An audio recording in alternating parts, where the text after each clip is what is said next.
Hey, it's Mr. N here, and we are going to do the 9495 lesson today on sine, cosine, and tangent. Okay, so we first talked about right triangles. And when we dealt with right triangles, let's recall a couple things. We first learned that a squared, b squared, and c squared are related by the Pythagorean theorem. So a squared plus b squared equaled c squared. So we were able to relate the sides of a triangle. Then we took this a step further and we said, okay, what if we had a right triangle and we've had some angles in here?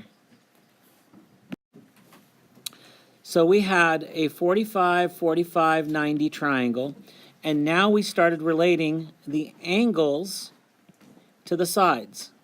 And we said that relationship would be that the hypotenuse is root 2 times as much. And you could solve that and prove that with the Pythagorean theorem.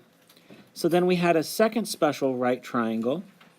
And on this one, we said that this is a 60-degree angle. That's a 30-degree angle. And again, we were able to relate the sides. And we said, well, how do you prove it that this one here will be 2a and that will be a root 3? Well, we could show that by extending this out and making this into an equilateral triangle, which would give me 2a there and 2a there. And that way I knew that this was a, and now I can use Pythagorean theorem to solve for that piece. So we started off by just the sides. Then step 2 was relating the sides and special angles. Well, here's the problem. Not every single triangle has 45, 45, 90 or 60, 30, 90 as the angles. Some triangles will have a 20-degree angle, some right triangles. In fact, some won't even be right triangles. But today we're just going to focus on right triangles, and we're going to relate every possible situation for every angle and every side. So here's how we're going to relate the angles and sides. We first need to learn 3 words. So the first one is called the sine. The second is called the cosine. And the third is called the tangent. Now, all of these are just ratios. And these are ratios that are going to relate the sides to the angles. So these 3 words are just ratios, and we're going to talk about what these ratios mean. So the sine, we're going to abbreviate it as SIN. So this one will just get abbreviated as SIN. The cosine, COS, and the tangent, TAN. So here's how they're going to relate to each other. The sine is going to be a ratio of an angle. The cosine will be a ratio of an angle, and so will the tangent. Well, what will these ratios be? So what we'll do is we'll have the sine of an angle, and this is going to equal a value. The cosine of an angle will also equal a value, and same with the tangent. These will all equal some values. But more specific, the sine will be a y value. The cosine will be an x value, and the tangent will actually be the y over the x, which is also known as the slope. You'll learn a lot more about this one later. Now we got to figure out, well, how do we get these values? There's a couple ways to think of it. One of the ways, and I'm going to give you this in a warm-up, is suppose I had a circle.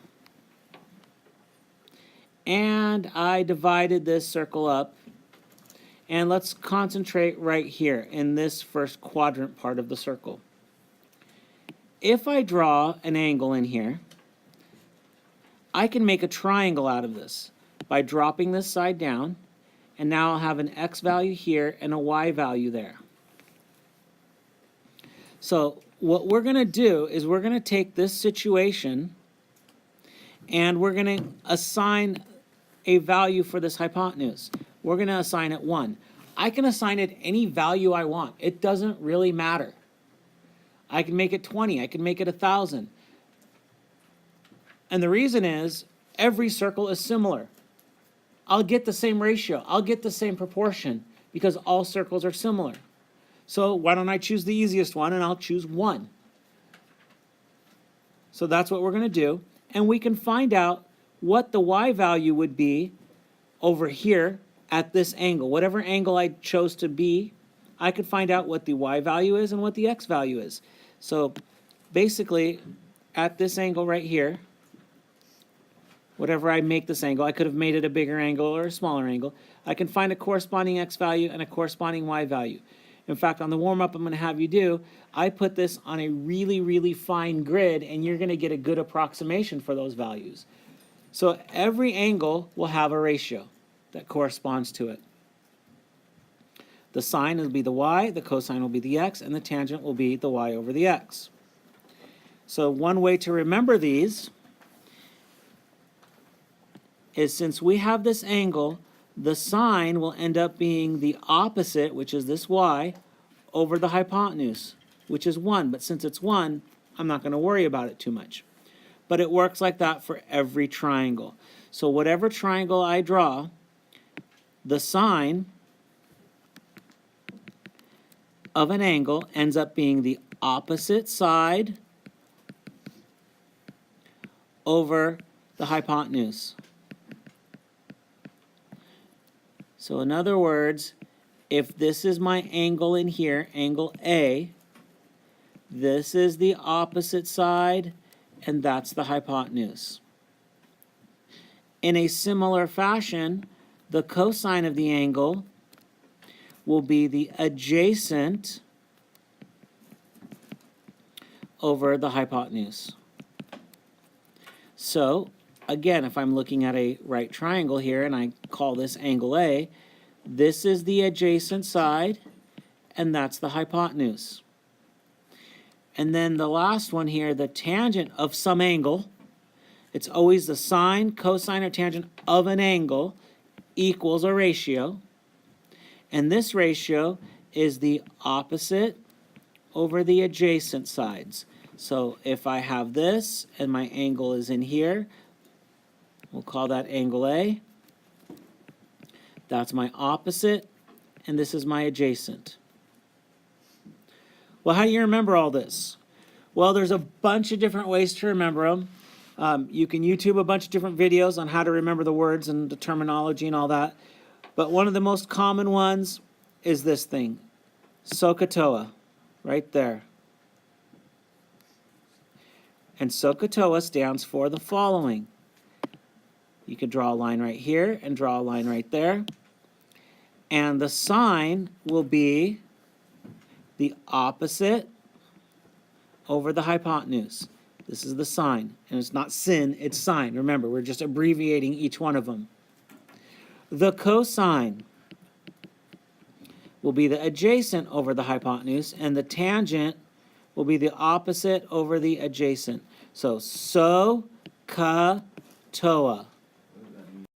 Okay, so that's our abbreviation for it. And it'll help you remember the ratios. So the sine is the ratio of the opposite to the hypotenuse, the cosine, the adjacent to the hypotenuse, and the tangent opposite to the adjacent. So you can practice this, Sohcahtoa, and it'll help you remember. So, ka, and then toa. Okay, so you need to basically memorize these ratios. You need to memorize Sohcahtoa.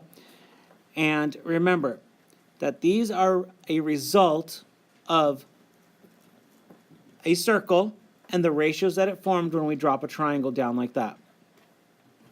Here's a summary of it again so that you can have that, and we can color coordinate if it helps you that the sine is the opposite. We'll do that in blue, and the hypotenuse in red. Here's another one, the cosine is the adjacent. We'll do that in blue, hypotenuse in red. And then the tangent is the opposite. We'll just go ahead and do that in blue, and we'll just use a darker blue for the adjacent side. So if you want to color coordinate it, that's also good too. Okay, so let's take a look at the second page here. And here is a couple things to remember. What this is saying here, and let me explain it to you a little bit differently, is the sine of one thing, one angle, will be the cosine of the other angle in that triangle, the non-right angle. So here's what I mean by this. If I drew a triangle here, and I called this angle A, and we'll call that angle B, we'll just make that C. The sine of angle A is going to be this opposite side, which is BC, over the hypotenuse, which is AB. But now let me look at the cosine of angle B. If I look at the cosine of angle B, that's the adjacent, which is BC, over the hypotenuse, which is AB. Notice it's the same exact ratio. So the sine and the cosine of the other angles are going to be complements of each other. So you can always say the sine of A will be 90 minus A. Take the cosine of that, and you'll get the same exact ratio. So they are complements. Okay, then we've got the angle of elevation and angle of depression. So here's what these mean. Suppose you are right here looking up at something. So you look up at something and you form an angle while you're looking up. That's called the angle of elevation.